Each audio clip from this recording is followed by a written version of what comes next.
ഹൈദരാബാദിൽ രാഹുൽ ഗാന്ധി പറഞ്ഞില്ലേ, ഇവിടെ കണക്കെടുപ്പ് നടത്തി സ്വത്ത് പങ്കുവെക്കുന്നു. എന്താ ഇയാൾ ഉദ്ദേശിച്ചത്? ഇയാളാരാ, റോബിൻ ഹുഡോ അതോ മാവോയിസ്റ്റ്? പറഞ്ഞാൽ നിങ്ങൾ ഒരു വടി ഇട്ട് കൊടുത്താൽ ആ വടി പൊട്ടുന്നവരെ അടിക്കും നരേന്ദ്രമോദി. അത് അദ്ദേഹത്തിന്റെ രാഹുൽ ഗാന്ധിക്ക് ഒരു അസുഖമുണ്ട്, ഭക്ഷണം കഴിക്കാനും അബദ്ധം പറയാനും മാത്രമേ വായ തുറക്കാറുള്ളൂ.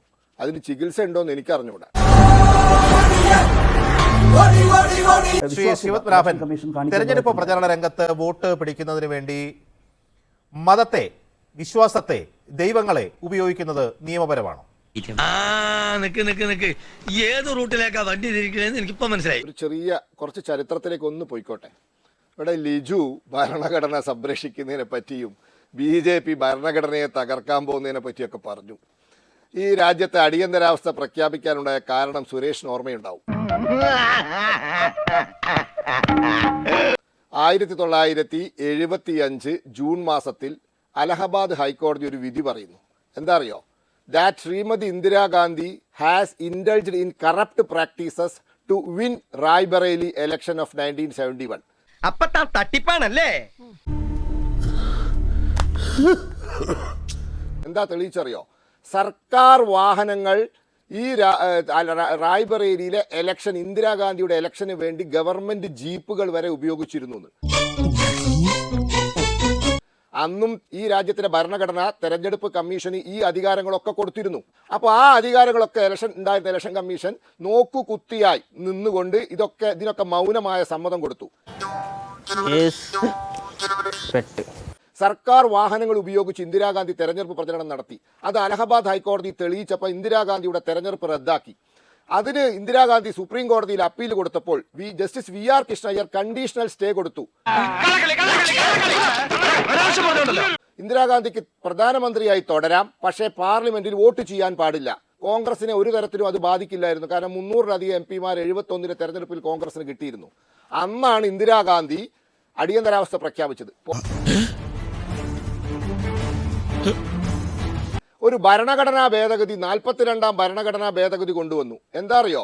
ഏതെങ്കിലും ഒരു വ്യക്തി പ്രധാനമന്ത്രിയായി തെരഞ്ഞെടുക്കപ്പെട്ട് കഴിഞ്ഞാൽ പിന്നെ അദ്ദേഹത്തിന്റെ മണ്ഡലത്തിൽ നിന്നും അദ്ദേഹം MP ആയത് ചോദ്യം ചെയ്യാൻ പാടില്ല.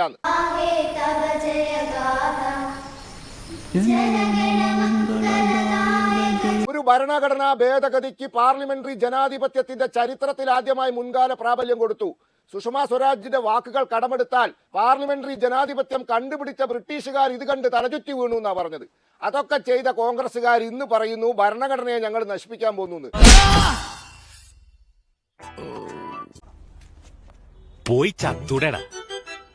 താങ്കൾ ചോദിച്ചു മതം ഉപയോഗിക്കാവോ? ഞങ്ങൾ മതം ഉപയോഗിച്ചിട്ടുണ്ടോ? ഞങ്ങളൊരു സത്യം പറഞ്ഞു. ഇന്നും നരേന്ദ്രമോദി പറഞ്ഞു, ശ്രീരാമ ജന്മഭൂമിയിൽ രാമക്ഷേത്രത്തിന്റെ പണി 1947 ഓഗസ്റ്റ് 16 ആരംഭിക്കേണ്ടതായിരുന്നുവെന്ന്. അത് സുപ്രീം കോടതി വിധി വരെ കാത്തുനിന്ന് അത് ഉണ്ടാക്കിയത് ഞങ്ങളാണ് എന്ന് പറഞ്ഞതിൽ എന്താ തെറ്റ്? എന്നും ശ്രീരാമ ജന്മഭൂമിയിലെ ക്ഷേത്ര നിർമ്മാണത്തിന് എതിരു നിന്നതാണ് കോൺഗ്രസ് എന്ന് പറയുന്നതിൽ എന്താ തെറ്റ്?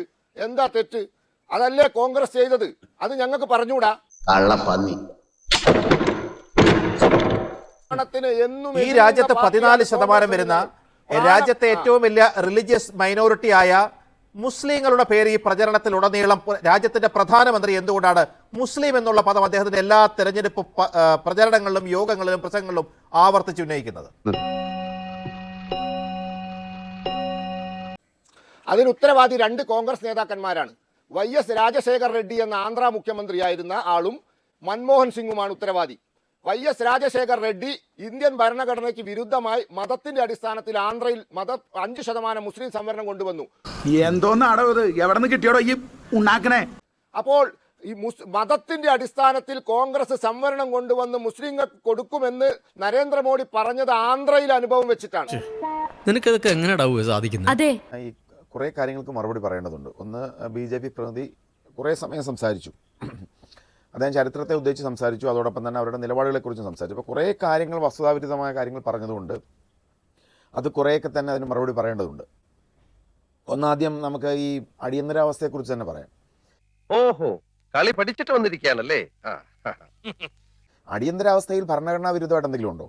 അടിയന്തരാവസ്ഥ എന്നത് ഇന്ത്യൻ കോൺസ്റ്റിറ്റ്യൂഷനിലെ ആർട്ടിക്കിൾ 352 പ്രകാരം രാജ്യത്ത് നിയമവാഴ്ചയ്ക്ക് തടസ്സമുണ്ടാകുമ്പോൾ പുറപ്പെടുവിക്കാൻ വേണ്ടി രാജ്യത്തൊരു പ്രൊവിഷനാണ്.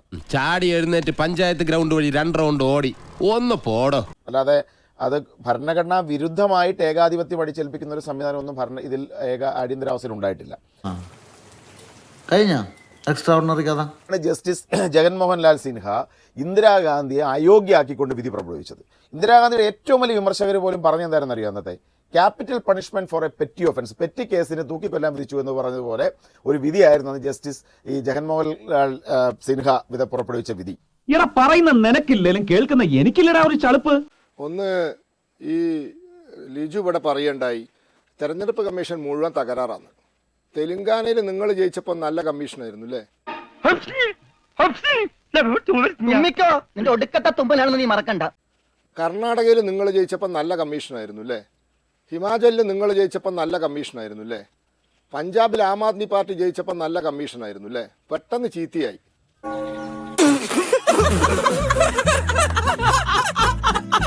നിങ്ങളിപ്പോൾ ഫയലാക്കിയത് ഒരു മുൻകൂർ ജാമ്യ ഹർജിയാണ്. അത് ഞങ്ങൾക്ക് മനസ്സിലായിട്ടുണ്ട്, ഈ ചർച്ച കേട്ട എല്ലാവർക്കും മനസ്സിലായിട്ടുണ്ട്. പിന്നെ നിങ്ങളെന്തോ നരേന്ദ്രമോദിക്ക് എന്തോ അസുഖമുണ്ടെന്ന് പറഞ്ഞു.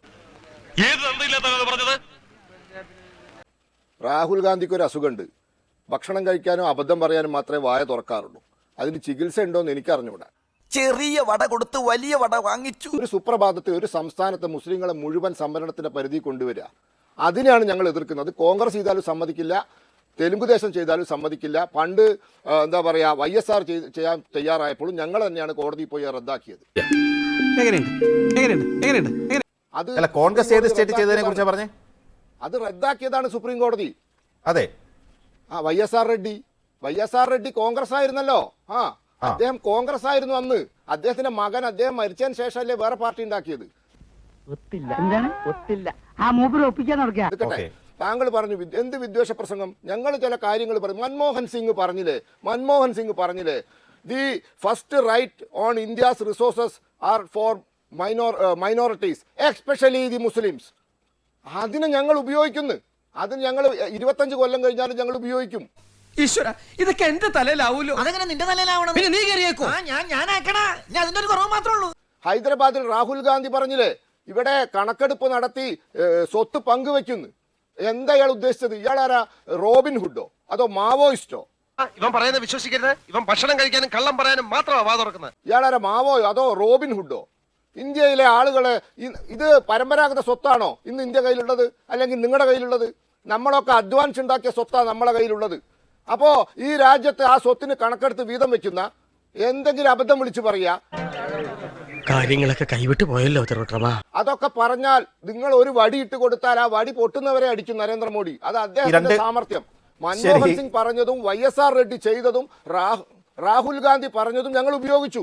അത് ഞങ്ങളുടെ സാമർത്ഥ്യം. ഇട്ട് തന്ന വടി ഉപയോഗിച്ച് സാമർത്ഥ്യമുള്ളത് കൊണ്ട് മോദി അടിക്കുകയാണ്. നിങ്ങൾ അടികൊള്ളുക.